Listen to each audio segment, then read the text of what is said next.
아침입니다. 이 아침에도 여러분의 심령 가운데 성령의 바람이 불어오기를 주님의 이름으로 간절히 축원드립니다. 지난 주일까지 계속해서 요한복음에서 살펴본 것처럼 예수님께서 부활하셨음에도 불구하고 제자들은 두려움에 가득 차서 문을 꽁꽁 닫고 다락방에 숨어 있었습니다. 왜 그들이 그렇게 예수님이 부활했음에도 불구하고 불안하고 염려하고 걱정하고 그렇게 숨어 있을 수밖에 없었는가? 이유는 한 가지입니다. 예수님의 부활을 믿지 못했기 때문입니다. 그때 부활하신 예수님께서 그 두려워하는 제자들에게 찾아오셔서 너희에게 평강이 있을지어다 라고 말씀하시고 숨을 내쉬며 가라사대 성령을 받으라. 아멘. 오늘 예수님께서 숨을 내쉬며 가라사대 말씀하신 성령이 오늘 말씀 가운데 여러분의 심령 가운데 가득한 시간 되시기를 주님의 이름으로 간절히 축원드립니다. 그런데 예수님이 그때 다락방에 오셨을 때 무슨 일인지 예수님의 제자 중에 한 명이었던 도마는 그 자리에 있지 않았습니다. 그래서 예수님께서 부활하신 것을 보지 못하고 부활하신 예수님을 만나지 못했습니다. 다른 제자들은 이구동성으로 우리가 주를 보았다라고 그렇게 말씀하고 있고 그렇게 고백하는데 부활하신 예수님을 보지 못했던 도마는 예수님의 부활했다는 사실을 믿으려고 하지 않았습니다. 그래서 오늘 본문 25절에 보면 내가 그의 손에 못자국을 보며 내 손가락을 그 못자국에 넣으며 내 손을 그 옆구리에 넣어보지 않고서는 믿지 아니하겠노라 하니라. 믿지 않겠다라고.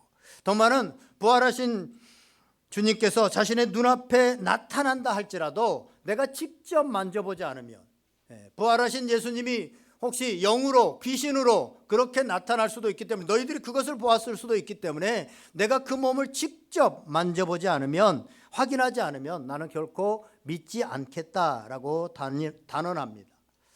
도마는 부활하신 예수님 다른 제자들은 다 믿음에도 불구하고 왜 이렇게 믿지 못했을까요? 몇 가지를 생각해 보면 벌써 제가 말씀드렸지만 첫 번째로는요, 부활하신 예수님께서 제자들에게 찾아오셨을 때 도마는 그 현장에 없었기 때문입니다.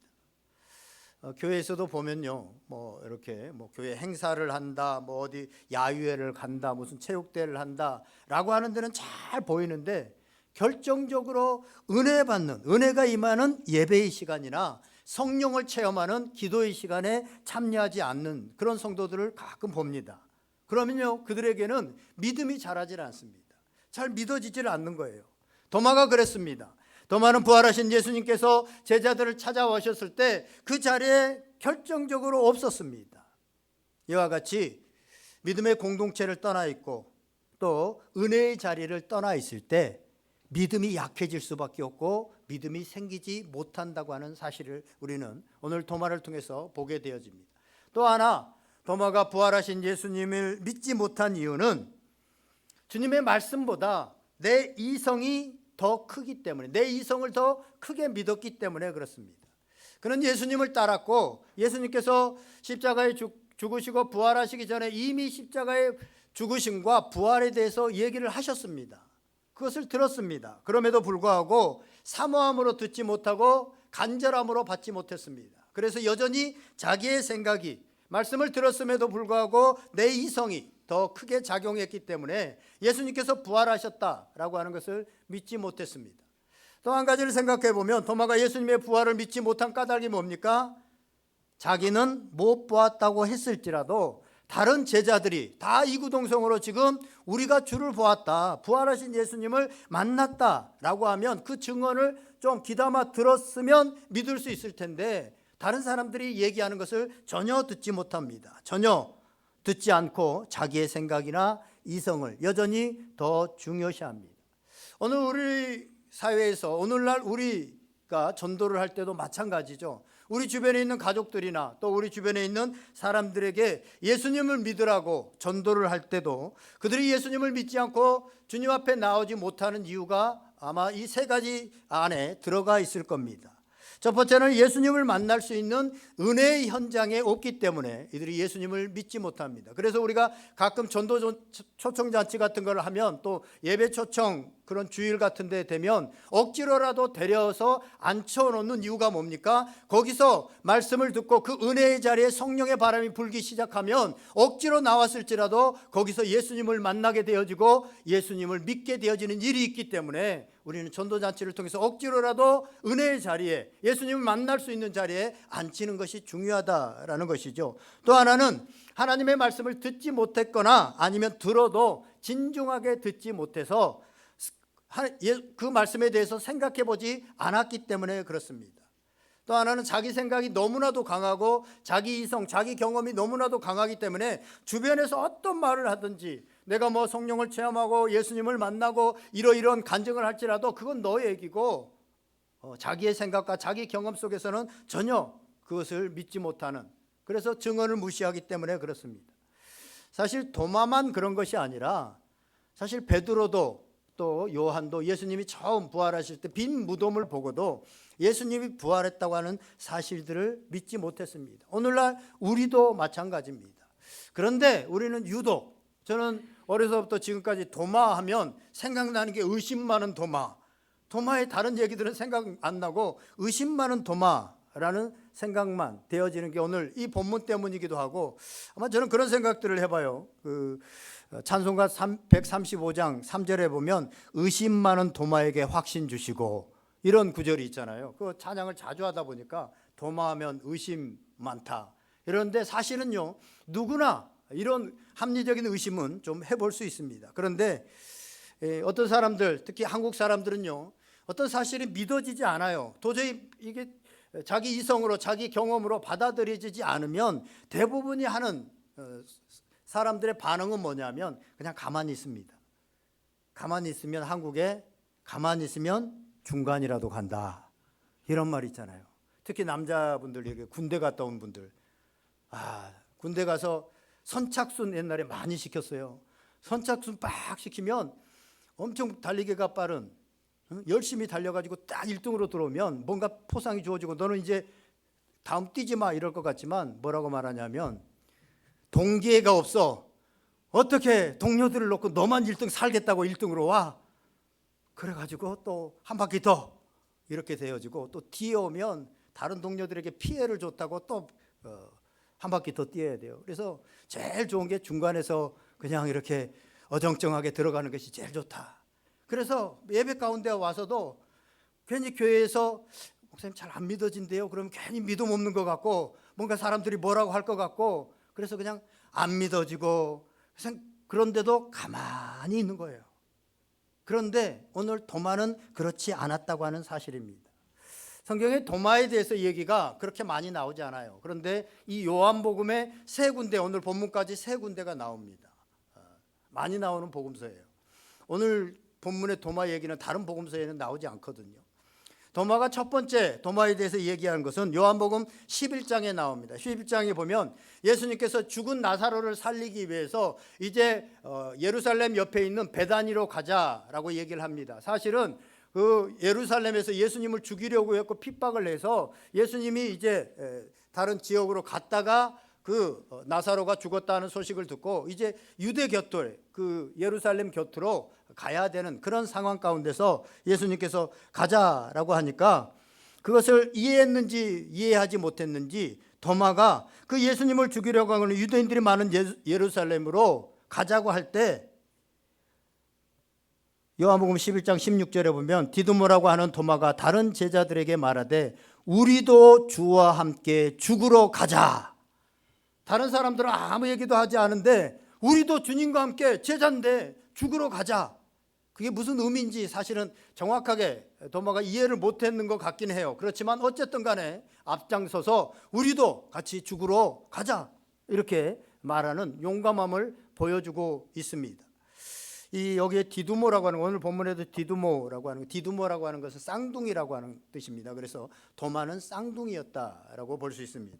두 번째 등장하는 게 요한복음 14장에 등장하게 되어지는데, 요한복음 14장부터 16장까지는 고별 설교, 예수님이 제자들을 앉혀놓고 이제 마지막으로 설교하는 내용 가운데 있습니다.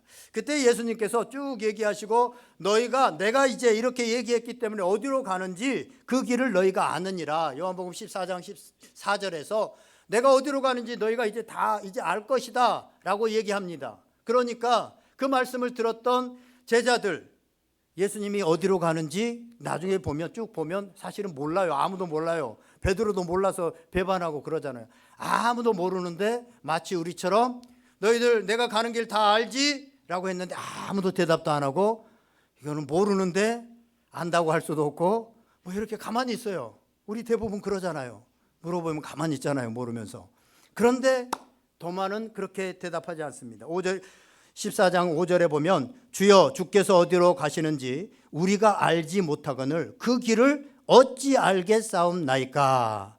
다른 사람들은 가만히 있는데 도마는 그 길을 저 모르겠는데요 라고 그렇게 대답한 겁니다. 이 두 번의 경우, 또 오늘 본문을 통해서 우리가 도마에 대해서 유추해 볼 수 있는 것은, 도마는 마음속에 있는 것을 그래도 정직하게 솔직하게 드러내는 사람이다 라고 볼 수 있습니다.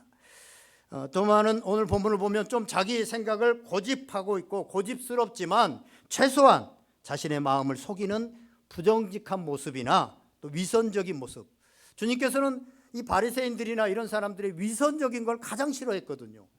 그렇지 않으면서 마치 하는 것처럼, 사랑이 하나도 없으면서 사랑하는 것처럼, 긍휼히 여기는 것처럼, 이런 걸 굉장히 싫어하셨는데 오늘 도마의 모습 속에서는 최소한 그런 모습은 보이지 않습니다.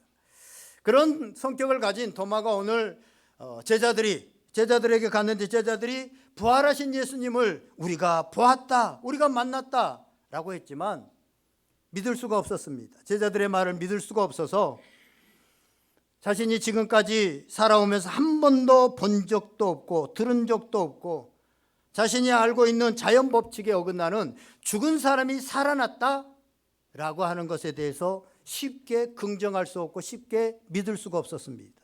그래서 그는 십자가에 달리신 그분이 살아서 여기에 나타날지라도 내가 그분을 만져보기 전까지는 절대로 나는 믿지 않겠다라고 말하고 있습니다. 근데 여기서 중요한 것은요, 그 다음 도마가 고백하는 것까지 이렇게 보면, 도마가 여기서 믿지 않겠다고 하는 마음 가운데는요, 그 마음에는 확실하면 믿겠다, 이 마음이 깔려 있어요. 만약에 예수님이 진짜로 그렇게 살아났다면 나는 믿을 것이다 라고 하는 것이 깔려 있습니다. 그냥 반대를 위한 반대, 믿지 않기 위해서 변명하는 이런 게 아니라, 만져보겠다라고 하는 게 아니라, 그렇게 되어지면, 그게 확인되어지면 나는 확실히 믿겠다라고 하는 것이 깔려 있습니다. 아무튼 이렇게 예수님의 부활을 믿지 못하는 도마에게 예수님께서 찾아오십니다. 26절에 보니까 도마를 찾아온 예수님은 도마에게 너 믿음이 없다라고 나무라지 않고, 나무라고 책망하는 대신에 이렇게 말씀합니다. 내 손가락을 이리 내밀어 내 손을 보고 내 손을 내밀어 내 옆구리에 넣어보라. 그리하여 믿음이 없는 자가 되지 말고 믿는 자가 되라. 아멘. 이때 도마가 실제로 막 손가락을 넣어보고 뭐 했는지는 모릅니다. 그런데 성경에는 전혀 나오지 않습니다. 오늘 본문에도 나오지 않습니다. 그 상처에 실제로 못자국에 손을 넣어보았다라고 하지 않습니다. 그는 넣어보지 않았습니다. 그리고 이렇게 고백합니다. 28절 말씀, 정말 유명한 그런 구절이죠. 28절 말씀 시작.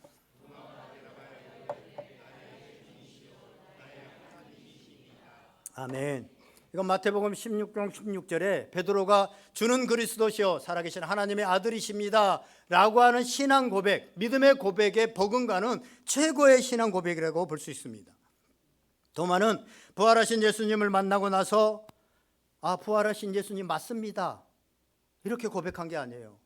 내가 의심했는데 부활하신 예수님 맞네요 라고 하지 않고, 그는 8일 동안, 지난 8일 동안 8회를 지나서 예수님이 오셨으니까 의심을 거치고 부활하신 예수님을 만나는 순간, 이 예수님이 삼위일체 하나님이실 뿐만 아니라 나의 주님이시고 나의 하나님이십니다 라고 하는 고백, 온전한 믿음의 고백에 이르게 된 것입니다. 이걸 보면 그냥 의심하기 위해서 의심한 것이 아니라 믿음의 확신을 갖기 위해서 그는 의심이 필요했다라고 볼 수 있습니다. 어쨌든 그 의심의 과정을 거쳐서 예수님을 만났을 때 그는 확신한 믿음을 갖게 되어집니다. 예수 그리스도만이 이 세상의 모든 죽음의 권세를 이기고 영원한 생명을 가지신 그 영원하신 하나님, 전능하신 하나님이시라고 하는 사실들을 확실하게 깨닫게 되어지고 믿게 되어졌습니다. 그래서 그는 그 이후에 이렇게 부활을 의심했던 도마는 이제 기록에 보면 인도에 가서 평생 예수 그리스도가 영원한 생명이시고 그 안에 생명의 능력이 있습니다, 예수님을 전하다가 순교당하게 되어졌다라고 하는 기록들이 있습니다. 여러분, 도마의 믿음이 어떤 믿음입니까? 주님을 믿되 믿어지지 않는 것에 대해서는 정직하게 의심하고 주님께 묻는, 그리고 확인하고 싶은 그런 믿음입니다. 이런 사람은 정직하게 하나님을 만나기 위해서, 믿음을 갖기 위해서 주님을 알아보려고 하고 의심하고 해야 하는 사람은 반드시 주님이 만나주시는 은혜가 있습니다. 주님을 만날 수 있게 된다고 하는 사실입니다. 믿음이 우리의 믿음은요, 의심과 회의를 가질 때 오히려 깊어질 수 있습니다. 그럼 무작정 막 잘 안 믿어진다라고 하는 사람에게 막 강요적으로 믿으라고 할 필요는 없습니다. 여러분들도 그렇겠지만 제 믿음 또 저의 신앙생활들을 한번 이렇게 되돌아보니까 대부분이 그랬던 것처럼 처음 예수님, 부활하신 예수님을 영적으로 만났을 때는 막 가슴이 뜨거웠습니다. 예배 드리러 나온 것도 즐겁고, 기도하면 가슴이 뜨거워지고, 찬양하면 주님의 은혜에 감사해서 막 눈물도 나오고, 세상이 또 얼마나 아름답게 보였던지. 저는 그 대학을 훈련받으면서 다녔잖아요. 거기서 나 빨리 졸업하고 돈 벌러 지긋지긋한 이 훈련만 있는 나가야 되겠다, 이렇게 생각했는데, 거기서 예수님을 만나고 나니까 야, 내가 이렇게 아름다운 곳에 있었어? 저 떠오르는 태양이 저렇게 아름다웠어? 보는 것들이 막 달라지더라고요. 그런데 여기가 천국인가 이런 생각이 드는데, 그게 계속 이어지면 좋겠지만 그렇지 않더라고요. 이제 시간이 가고 일상생활이 반복되고 그러다 보니까 예배의 즐거움들도 그냥 일상이 되어져서 예배에 나오는 것도 그냥 일상이고, 기도해도 가슴이 뜨거워지지 않을 때도 많고, 그러다가 어떤 어려움이 당하게 되어져서 하나님 앞에 간절히 기도했는데 원하는 결과를 얻지 못하면 사람들은 하나님이 어디 있어? 내 기도를 듣기는 듣는 거야? 라고 하면서 믿음이 밑바닥까지 내려가게 되어지고, 심지어 하나님을 떠나는 사람들도 있습니다. 그러나 하나님을 알고자 했던, 부활의 예수님을 믿고자 했던 그 믿음의 작은 빗줄기, 그 믿음의 작은 한 줄기를 붙들고 있는 사람은 그 상황 속에서도 아니야, 그래도 주님이 나를 사랑해 라고 하는 그런 마음들이 있어서, 그 마음이 다시 믿음이 올라오게 만들고 또 경험하게 만들고, 그러면서 이 올라간 믿음은 이전의 믿음보다, 그 이전의 믿음의 자리보다 더 높은 자리로 올라갑니다. 이것이 계속 의심과 회의를 거치면서 이것을 반복하면서 우리의 믿음이 단계적으로 올라가더라는 겁니다. 그러다가 어느 순간이 되어지면 심지어는 암에서 고침을 받는다든가 고침을 받지 못하더라도 거기서 하나님의 분명한 것을 보게 되어지면 이제는 죽음마저도 이길 수 있는 그런 흔들리지 않는 믿음으로 되어지더라는 것입니다. 제가 그런 경험들을 쭉 하면서 지금까지 왔습니다. 그래서 우리의 믿음의 성장에 있어서 의심과 회의가 꼭 나쁜 것은 아닙니다. 그런데 여기서 중요한 것이 있습니다. 내 속에 하나님이 살아계심이 확인되면 나는 믿음을 갖겠다. 부활의 예수님을 만나면 어떻게든지 그게 확인되어지면 나는 거기에 내 인생을 올인할 수 있는 믿음을 갖겠다라고 하는 최소한의 우리의 마음이 있어야만 만날 수 있고 믿음을 가질 수 있다고 하는 사실입니다. 오래전 얘기입니다만 뉴스 위키지라고 하는 잡지에 그 미국의 유명한 천문학자인 칼 세이컨이라고 하는 박사의 기록이 내용이 나왔습니다. 1996년도에 비교적 빠른 나이인 62세에 골수암으로 이제 죽게 되어지는데 죽기 전에 주변에서 이제 예수님을 전하고 아내도 전하니까 이 사람이 이제 예수님의 부활과 영생에 대해서 관심을 갖고 기독교 이제 목사님들과 대화를 나누는 중에 그럼에도 불구하고 그는 과학자였기 때문에 확실한 증거가 없으면 믿을 수 없다라고 하는 입장을 계속해서 고수합니다. 그런 그가 미국의 기독교의 큰 단체에 책임을 지는 목사님과 대화를 나누면서 그 목사님도 이제 좋은 학교를 미국에서 이렇게 나오신 분인데 그 목사님한테 답답하다는 듯이 당신같이 똑똑하고 많이 배운 사람이 어떻게 보이지 않는 하나님과 예수님의 부활을 믿는지 나는 이해할 수가 없다라고 그렇게 그 목사님에게 질문을 합니다. 그랬더니 목사님이 또 반대로 이렇게 질문, 당신같이 똑똑한 사람이 어떻게 이 천지를 지으신 하나님을 믿지 않고 예수님의 부활을 믿지 않는지 나는 도저히 이해할 수가 없다라고 그렇게 얘기를 합니다. 그러면서 이제 한 얘기를 합니다. 박사님, 사랑이 있다고 믿으세요? 사랑이 있다고. 세이큰 박사는 그 아내를 많이 사랑했기 때문에 사랑이 있다고 믿죠. 그러자 목사님이 그렇게 말합니다. 사랑이 있다는 것을 어떻게 입증할 수 있죠? 특별히 과학적으로 입증할 수 있습니까? 라고 얘기를 합니다. 그랬더니 정직한 사람이기 때문에 또 과학적인 사람이기 때문에 할 수 없다라고 얘기를 합니다. 대답을 합니다. 그러나 여러분, 사랑을 과학적으로 우리가 증명할 수 없기 때문에, 입증할 수 없기 때문에 없는 겁니까? 아니죠. 사랑은 있습니다. 결국 칼 세이큰 박사는 끝까지 믿기를 거부하고 숨을 거두었습니다. 그가 죽은 후에 그 부인이 이렇게 말합니다. 남편은 믿음을 갖고자 한 적이 없습니다. 다만 알고자 했을 뿐입니다. 저는 이게 중요하다고 생각합니다. 제가 중요하다고 생각해요. 믿음을 가지려고 한 적이 없다. 막연하게 하나님에 대해서, 예수님의 부활에 대해서 알고 싶다가 아니라 나는 확실하면 믿겠다. 믿음을 가지려고 하는 최소한의 우리의 마음, 거기에 믿음의 싹이 트고 믿음이 생기더라라고 하는 사실입니다. 그런데 문제는 우리가 교회를 다녀도 성경에서 말씀하시는 예수님이나 부활에 대해서는 별 관심, 부활하면 뭐 어쩌고 부활 안 하면 뭐 어쩌겠나 하면서 별 관심이 없어요. 대부분의 사람들이 그냥 자신에게 필요한 예수님을 만들어가지고 믿으면서 예수님을 믿는다고 생각을 합니다. 그러니까 확신하는 믿음, 흔들리지 않는 믿음, 그 믿음을 갖지 못하는 거예요.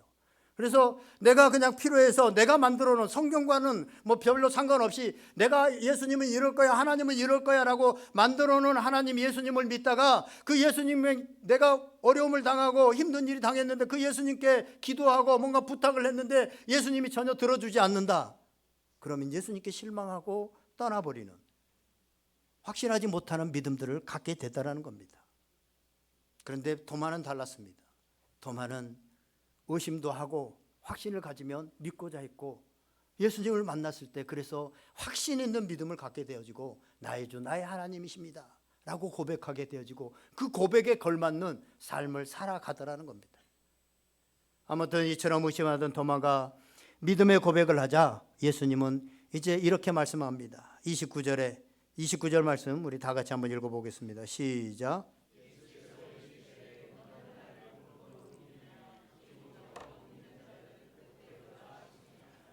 너는 나를 본고로 믿느냐? 보지 못하고 믿는 자들은 복되도다. 예수님은 보지 않고 믿는 자들을 더 복되다, 본문을 잘 읽어보세요. 더 복되다고 하지 않으셨습니다. 이 말씀은 이제 앞으로 예수님을 직접 보지 않고 믿을 우리와 같은 2세대들, 이런 사람들은 예수님의 부활을 직접 보지 못하잖아요. 1세대들은 보았지만 우리는 보지 못하잖아요. 이 사람들에게 향한 말씀입니다. 실제로 바울은 부활하신 예수님을 실제로 그 육신을 만나지 못했습니다. 그러나 큰 믿음의 사람이 돼서 놀라운 일들을 하고 복을 누리게 되어지잖아요. 그래서 여기서 보고 믿든지 보지 못하고 믿든지 믿는 자들은 복되다, 그 말씀을 하고 있는 것입니다. 다른 복음서에는 이 도마에 의심하는 오늘 본문의 내용이 나오지 않고 요한복음에 유일하게 기록되어져 있습니다. 저는 이 본문을 왜 요한이 기록했을까라는 것을 생각해 볼 때, 이 정직한 의심은 부활의 예수님을 믿는, 예수님과 하나님을 믿는 하나의 방법이 될 수 있고, 그렇게 믿는 자도 복되다라고 하는 사실입니다. 그러므로 여러분, 우리가 하나님과 예수님의 부활, 이것에 대해서 그냥 한마디 들었는데 그냥 믿어지는 사람이 있어요. 그건 복입니다. 아마 여기에도 복음을 처음 듣고 그냥 믿어진 사람들이 있을 거예요. 네. 저는 오랫동안 교회를 다녔는데 사실은 이성이 막 발달할 때 사실은 잘 안 믿어지는 것들이 있었어요. 믿어야 된다고 막 머리에서 말하는데 가슴에서 안 믿어져요. 한참 동안 그랬어요. 그런데 제가 계속 어렸을 때 모태부로부터 교회를 다녔으니까 그냥 믿는 척하고 다녔는데 그게 이제 청소년기 끝에 폭발을 한 거죠. 그래서 잠시 하나님과 이렇게 떠나는, 부모님께 효도하기 위해서 나쁜 자식이 되지 않기 위해서 집에 가면 교회는 다니지만 마음속에는 주님을 떠나 있는 그런 때가 있었습니다. 근데 도마는요, 정직한 의심을 하게 되어지죠. 그래서 우리가 그냥 믿어지면 그건 복입니다. 그런데 도마와 같이 의심되면 여러분 의심을 하십시오. 그런데 그 의심은 반대를 하기 위한, 믿지 않기 위한 그런 의심이 아니라 확인되어지면, 그게 진짜면 나는 거기에 내 인생을 걸 수도 있다 라고 하는, 그렇게 믿겠다 라고 하는 여러분 의심을 하십시오. 성경이 거짓되다라고 하는 것을 밝히려고 했던 세상에 많은 사람들이 있습니다. 그 중에 루 윌리스라고 하는 사람이 있습니다. 그 사람이 성경이 거짓된 것이고 이건 믿지 못할 것이다 라는 것을 증명하기 위해서 성경을 자세히 잘 읽었습니다. 그러다가 성경이 믿어졌습니다. 성령을 체험했습니다. 그리고 나서 그 성경을 반박하려고 했는데 그는 꼬꾸라져서 벤허라고 하는, 여러분 영화로도 나왔죠? 벤허라고 하는 작품을 씁니다. 그래서 그 벤허를 통해서 많은 사람들에게 예수 그리스도를 전하는 사람이 되어집니다. 루 윌리스가 그렇습니다. 또 니키 건불이라고 하는 사람이 있습니다. 이 사람은 자기 친구가 같이 친한 친구가 있는데 어느 날 예수님을 믿더니 예수님께 푹 빠져가지고 막 하니까 이거 잘못된 거다. 그것을 밝히기 위해서 그도 성경을 읽었습니다. 성경을 이런 마음으로, 의심의 마음을 가졌지만 진실하게 읽다가 그 안에서 예수님을 만났습니다. 그리고 나서 그는 여러분들 잘 모르겠지만 이 알파라고 하는 기독교의 그 세계적인 전도 방법이 있어요. 그 알파를 창시해서 이렇게 복음을 전하는 그런 역할들을 감당하게 되어집니다. 말씀을 정리하려고 합니다. 오늘 주님은 믿는 자가 복되다, 믿는 자가 되라 라고 말씀합니다. 여러분, 안 믿으면 어떤 일이 일어나죠? 예수님이 부활했다고 하는 사실을 안 믿으면, 하나님이 천지를 창조했다고 하는 사실을 안 믿으면 어떤 일이 일어납니까? 아무 일도 안 일어납니다. 아무 일도 안 일어나요. 그러나 믿으면 변화가 시작됩니다. 믿으면 내 속에서부터 변화가 일어납니다. 믿으면 소망이 없는 자가 소망을 갖게 됩니다. 방황하는 자가 인생길을 찾아가요. 우리 둘째가 청소년 때 저처럼 좀 많이 방황했잖아요. 얘가 믿으면서 인생길을 찾아가고 있습니다. 물론 그 과정 가운데서 또 회의가 오고 뭔가 의심이 들 때도 있고 또 이렇게 하겠지만 한 번 의심하고 한 번 회의를 품으면 이제 더 높은 곳에 가 있을 겁니다. 믿으면 우리에게 변화가 일어납니다. 무엇보다도 영생을 얻게 되어집니다. 그래서 오늘 본문에 주님은 믿는 자들은 복되도다. 믿는 자들은 복되도다. 그래서 우리는 믿음을 갖고 믿음의 눈으로 세상을 바라봐야 됩니다. 오늘 2026년이 되어졌는데 우리 자신이 변화되기를 원하잖아요. 어떤 부분에 좀 변화가 일어났으면 좋겠잖아요. 근데 우리 능력으로 변화시킬 수 있어요? 10년 동안 행동 하나 못 고치는데. 그런데 언제 성령의 역사에서 우리가 믿음을 갖게 되어지면 변화가 일어나게 되어집니다. 우리는 우리 자신의 변화를 원하고 우리 자녀들이 변하기를 원하고 우리 가정이 변하게 되기를 원하고 우리 교회가 변하게 되기를 원합니다. 그러면서 안 믿어요. 그러니까 아무런 변화가 일어나지 않습니다. 여러분, 태양이 존재하고 있다고 태양의 존재를 믿지 않고 거부하면 태양이 주는 혜택을 받을 수가 없습니다. 여러분, 여기에 공기의 존재를 믿지 않고 거부하면 공기가 주는 혜택을 누릴 수가 없습니다. 하나님을 믿지 않고 거부하면 어떤 일이 생겨요? 하나님이 우리 가운데 오시지 않습니다. 지난 시간에 말씀드렸던 예수님께서 받으라고 하는 성령 하나님도 마찬가지입니다. 여러분이 성령 하나님을 믿지 않는데 어떻게 성령 하나님의 은혜와 축복과 그 안에 있는 좋은 것, 누가복음 11장 13절에는 가장 좋은 것이 성령이라고 말을 하잖아요. 그런데 그 성령이, 그 가장 좋은 것이 우리에게 있을 수 있겠습니까? 성령을 인정하고 믿고 받아들이고 그분을 환영할 때 성령님의 그 은혜가 그 배에서 생수의 강이 흐르게 되는 것처럼 흐르게 되는 것입니다. 여러분, 사람도 마찬가지잖아요. 사람에 대해서 계속 욕하고 비난하고 그 사람을 험찜되고 그러면 그 사람이 그 옆에 오지 않습니다. 그 사람을 인정하고 받아들이고 그럴 때 내 옆에 오지만 계속 약점을 말하고 단점을 말하고 비난을 하게 되어지면 부모라도 오지 않아요. 믿음은 영접하는 것입니다. 요한복음 1장 12절 우리가 잘 아는 9절에 영접하는 자, 곧 그 이름을 믿는 자들에게는 하나님의 자녀가 되는 권세를 주셨으니. 아멘. 여기서 믿는다는 것은 수동태를 쓰지 않고 능동태를 씁니다. 우리가 능동적으로 마음을 열어야 이 믿음이, 의심할 수도 있고 회의를 품을 수도 있습니다. 그러나 그 믿음이 우리 가운데 오게 되어지고 믿음을 갖게 되어진다는 것입니다. 사랑하는 여러분, 오늘 주님은 믿는 자가 되라, 믿는 자들은 복되도다 라고 말씀하고 있습니다. 여러분, 예수님을 보고 믿든지 보지 않고 믿든지 예수님을 믿고 예수님이 말씀하신 이 복된 자의 삶을 살아가고 복이 여러분들에게 임하기를 주님의 이름으로 간절히 축원드립니다.